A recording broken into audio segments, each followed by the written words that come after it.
المسيح ألا أكتب عن هذه النقطة.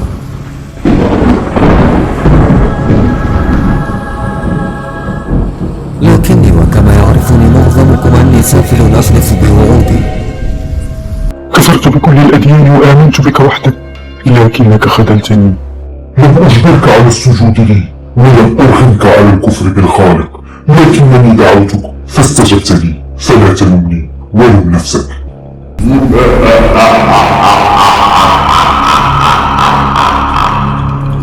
الأسرار الصغيرة يحميها الكتمان، والأسرار الكبيرة يحميها عدم تصديق العامة.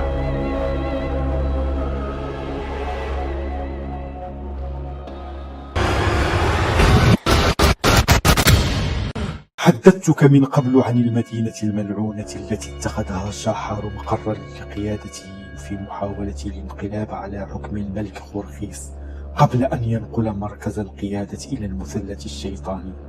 وقد ذكرت لك أن لهذه المدينة الملعونة قصة غريبة لا تقل غرابة عن قصة المثلث الشيطاني أو مثلث برمودا كما نطلق عليه اليوم. قصة هذه المدينة بدأت منذ ملايين السنين، عندما كان شاحار مجرد تلميذ طموح لدى أحد معلم السحر يدعى ميراخ، والذي كان من الجن الطائر. وكان هناك عفريت آخر زميل له يدعى برغوث. اجتمع الثلاثة في تعلم السحر وتطويره، ومن ثم تعليمه لبقية الجان، وأسسوا مدرسة السحر الأولى في عالم الجن، وألفوا كتبا شيطانية بها تعازيم وطقوس وطلاسم عديدة، كل منها تخدم مهمة ما، فصار الجان يلجؤون إليهم لإيذاء بعضهم البعض بالسحر وبالعلوم الخفية. اختار الثلاثة مدينة الغيلان التي هجروها بعدما دمرت مملكتهم، وأسر الكثير منهم وقتل الكثير، حيث قبل دمار مملكتهم كان هؤلاء الغيلان قد طغوا وتمردوا ضد حكم ملك حكم طوائف الجان قبل سلالة أشهر. وكان الغيلان يغيرون بين الفينة والأخرى على مدن وقرى الجان، يغنمون أخواتهم ويسرون نساءهم، ثم يهربون إلى مدينتهم المنيعة للاختباء فيها. ولم يقو أي قائد أو ملك على هزيمتهم بعدما يتحصنون فيها، بل وسقط قادة عظام تحت أسوارها، حتى باتت مقبرة لكل من يتجرأ على دك أسوارها. بقي الحال إلى ما هم عليه حتى وصل ملك قوي استطاع غزو المدينة ودك أسوارها، فتشتت من بقي من الغيلان وقتل أغلبهم وأسر بعضهم.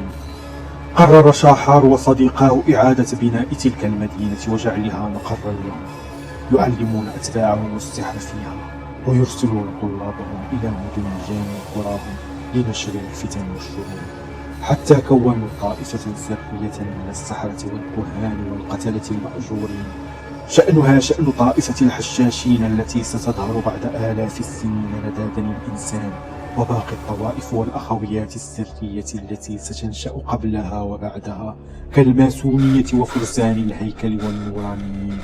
وكأن عالم الإنس وعالم الجان عالمان متقابلان ومتوازيان، كمن ينظر لنفسه في المرآة.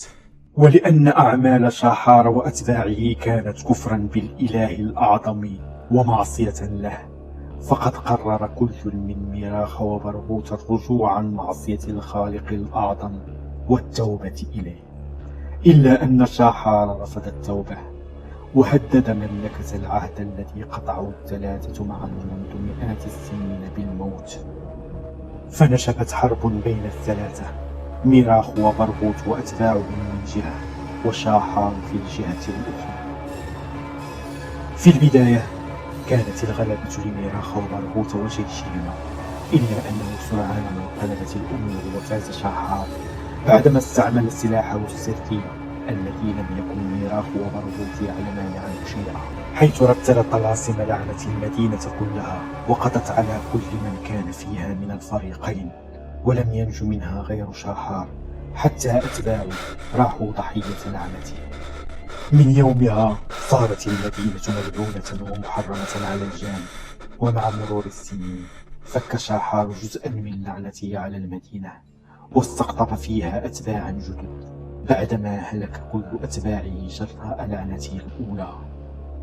مع موت شاحار على يد الملك إسرافيل وهلاك أتباعه حرمت تلك المدينة على بني الجان، وبعد قدوم نسل الإنسان الأرض واستعمارهم لها صارت المدينة محرمة عليهم هم أيضا.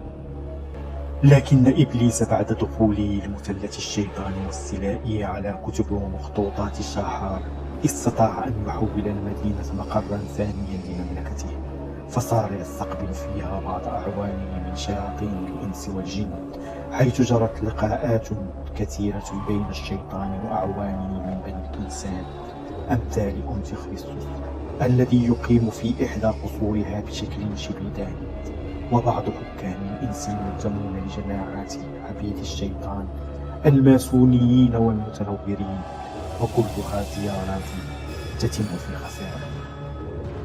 لكن واحدا فقط من بني الإنسان من زار المدينة الملعونة في العلن وأعلن عن زيارة هذه للناس، إنه شيطان الإنسان أو ابن الشيطان أو رسوله كما كان يلقب نفسه، أليستر كلاوري، الذي يعتبر أكبر ساحر في تاريخ البشر وأحقرهم على الإطلاق، والذي يعده الجان خادما وضيعا لدى إبليس. في أحد الأيام استدعى إبليس خادمه وفي كراوي لترقيته في عالم الشر، وأمره بإحضار قرابين بشرية للتضحية بها أمامه وأمام أعوانه من الجن. قدم كراولي الفريق الذي دخل معه قربانا لإبليس. يا لهم من مساكين، كانت وجوههم شاحبة مفزوعة وصرخاتهم كسرت سكون المدينة، كلهم ماتوا ميتة بشعة كقرابين.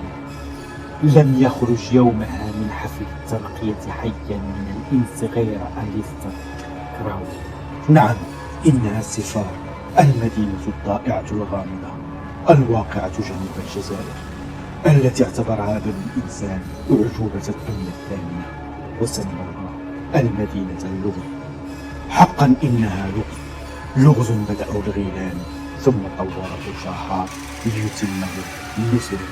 على عتباتها فقد سمح الشيطان لبني الإنسان باكتشاف القليل جدا من أسرارها، حيث اطلعتم على أكثر من 15,000 لوحة جدارية ونقوش حددتم تاريخها في 20,000 عام قبل الميلاد، أي قبل وجود بني الإنسان.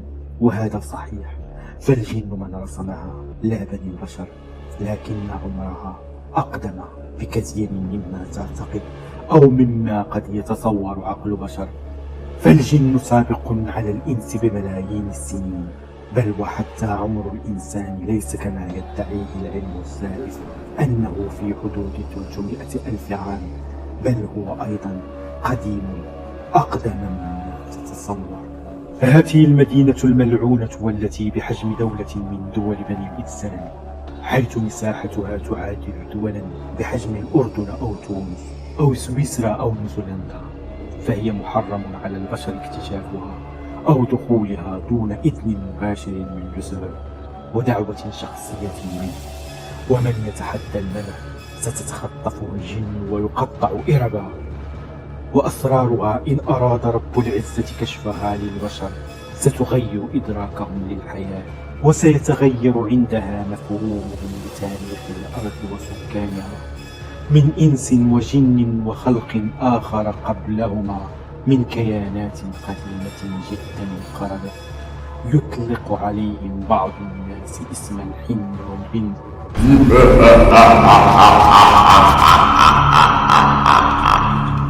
قصتنا لم تنتهي بعد، هناك المزيد من أسرار الصراع، والاختيار لك.